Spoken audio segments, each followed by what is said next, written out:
सुरळीत पकडण्यासाठी, बचावात्मक करण्यासाठी ते हे डिझाईन केलं गेलं नाही ना, असं मला या ठिकाणी सांगायचंय. नारी शक्ती बंधन अधिनियम हा खरं तर विधेयक या सभागृहामध्ये, वरच्या सभागृहामध्ये 2023लाच मंजूर झालं. काल मी ऐकलं की सिमरन जी ले तेरी जिंदगी असं कोणीतरी या सभागृहात बोललं. जर हे विधेयक त्याच वेळा मंजूर झालं होतं तर मग 2024च्या इलेक्शनच्या लोकसभेमध्ये आणि विधानसभेमध्ये जर हे बिल लागू केलं असतं तर आज या सभागृहामध्ये ज्या ठिकाणी आम्ही या कायदे मंडळात महिला बसलेलो आहोत, फक्त 543 पैकी फक्त 74 महिला नसत्या. अध्यक्ष महोदय 180 महिला निवडून आल्या असत्या आणि जे महिलांचे कायदे बनवले जातात किंवा ज्या महिलांच्या कल्याणकारी योजना बनवल्या जातात त्यामध्ये त्यांनी मोठ्या प्रमाणामध्ये प्रतिनिधित्व केलं असतं. आदरणीय खरगे साहेब असतील किंवा सोनिया गांधी असतील यांनी स्पष्टपणे हे जे विधेयक आहे हे 2024 पासून लागू करावं आणि त्याचबरोबर जे नवीन परिसीमन आहे ते लागू करावं या संदर्भामध्ये त्यावेळी सुद्धा आपली भूमिका मांडली होती. पण जेव्हा सरकारचा उद्देशच त्या ठिकाणी शुद्ध नाही आहे आणि ज्यावेळी राजकीय संधुसाधीपणा याच्यामध्ये आहे, अशा वेळेला आपण बघितलं असेल की त्या बिलाची अंमलबजावणी झाली नाही. आज 5 राज्यामध्ये निवडणुका चालू आहेत. मोठ्या प्रमाणामध्ये जर आपण बघितलं तर आपण एक कॉन्स्टिट्युशनल अमेंडमेंट आणले, त्यांनी दोन ऍक्ट त्या ठिकाणी आणलेले. भाजप सरकारचं तर असं आहे सन्माननीय अध्यक्ष महोदय, 20/4 ते सातत्याने इलेक्शन निवडणुकांचा विचार करत असतात. देशाची जनता आणि त्या ठिकाणी देशाची दिशाभूल करत असतात.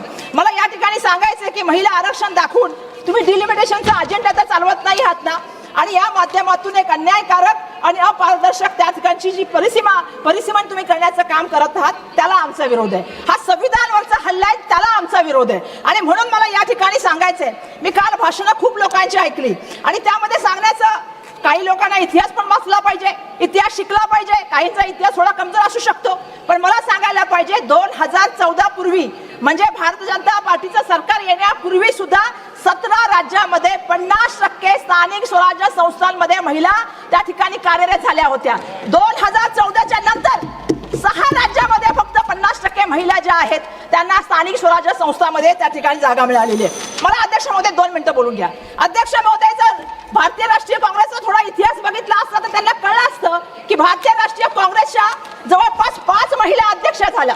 एनी बेसंट असतील, सरोजिनी नायडू असतील, नेलिसेन गुप्ता असतील, श्रीमती इंदिरा गांधी असतील, श्रीमती सोनिया गांधी असतील. याबरोबर आपल्याला सांगायला पाहिजे देशाचे पंतप्रधान, महामहिम राष्ट्रपती, स्पीकर्स, त्याबरोबर मुख्यमंत्री किती झाल्या? काँग्रेस पक्षाने किती मुख्यमंत्री केल्या? सुचेत्रा कृपलानी, नंदिनी सतपथी, अनवरा तेमूर, राजेंद्र कौर बत्तल आणि शीला दीक्षित या ज्या आहेत त्या मुख्यमंत्री बनल्या. काही प्रदेशाच्या अध्यक्षा बनल्या जे मनुस्मृतीची उधळवत्या करतात. माझा त्यांना प्रश्न आहे की त्यांनी त्या ठिकाणी किती महिलांना त्या ठिकाणी जे आहे तुमच्या भाजपाच्या प्रमुखपदी महिला होऊ शकते का? RSS ची सरसंचालक महिला होऊ शकते का? मला एक प्रश्न विचारायचा आहे. तुमची भूमिका काय आहे? तुमची भूमिका आणि तुमच्याबद्दल प्रश्न विचारण्याची वेळ आलेली आहे. ऍक्टिव्हिस्ट महिलांनी आरोप केला, ज्या महिलांनी आरोप केला यौन शोषणाचा, तुम्ही त्यांना फरफटत घेऊन गेला आणि ज्यांच्यावर आरोप होता त्यांचा सन्मान करण्याचं काम केलं. उन्नाव असेल, हाथरस असेल, कठुआ असेल, बदनापूर असेल, महिलांवर अत्याचार करण्याचं काम होतं. मणिपूरमध्ये महिलांची लग्न दिंडी निघते. आज या ठिकाणी महिला आल्या, मला अभिमान आहे महिलांचा. महिला या ठिकाणी बसलेत. मला प्रश्न विचारायचा की मणिपूरच्या महिला या ठिकाणी आलेल्या आहेत. अध्यक्ष महोदय, मला सांगायचंय, जर भारतामध्ये आपण बघितलं नाही, अध्यक्ष महोदय थोड़ा डेटा तो देने दीजिए मुझे. आज महिलाओं के बारे में बात हो रही है. अध्यक्ष महोदय, मुझे एक और चीज कहनी है. महिलाओं के बारे में बात होती है, 1:30 बजे महिलाएं बात करती है और 11 बजे पुरुष बात करते हैं. और महिला विधेयक पे अगर महिला बात नहीं करेगी तो कैसे चलेगा? अध्यक्ष महोदय मुझे बताइए. आज मैं कुछ चीजें रखना चाहती हूँ क्योंकि महिला मंत्री भी वहाँ पे बैठी है. आज अध्यक्ष महोदय अगर भारत में देखेंगे तो 31,516 रेप केस की नोंद हो गई है. प्रत्येक दोषी 86 बलात्कार देशात प्रत्येक रोज 1000 महिलांवर त्या संदर्भामध्ये अपराधी गुन्हे होतात. 16 मिनिटाला देशामध्ये प्रत्येक मुलगी शोषणाची बळी पडते आणि त्याचं कन्व्हिक्शन रेट काय? 27.4. बलात्कारांचे 70 होतात. बिल्किस बानो असेल किंवा कुलदीप सिंग असेल. मला या ठिकाणी सांगायचंय, या विधेयकाच्या माध्यमातून मैं लास्ट में कंक्लूड करती हूँ अध्यक्ष महोदय, मैं लास्ट में कंक्लूड करती हूँ कि मेरा एक ही कहना है, महिलाओं को आरक्षण मिलना चाहिए, ये विधेयक होना चाहिए. आमची स्पष्ट आणि ठोस भूमिका आहे की या ज्या आता परिस्थिती आहे याच्यामध्ये महिलांना 33% आरक्षण मिळालं पाहिजे. पण तुम्ही डिलिमिटेशन त्याच्यामध्ये करून, कायदे करून त्याच्यामध्ये वेगळे वेगळे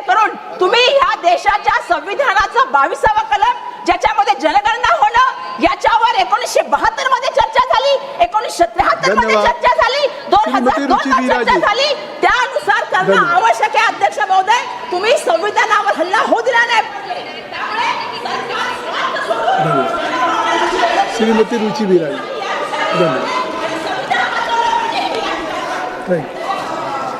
श्रीमती रुची बिराजी. धन्यवाद सभापति महोदय।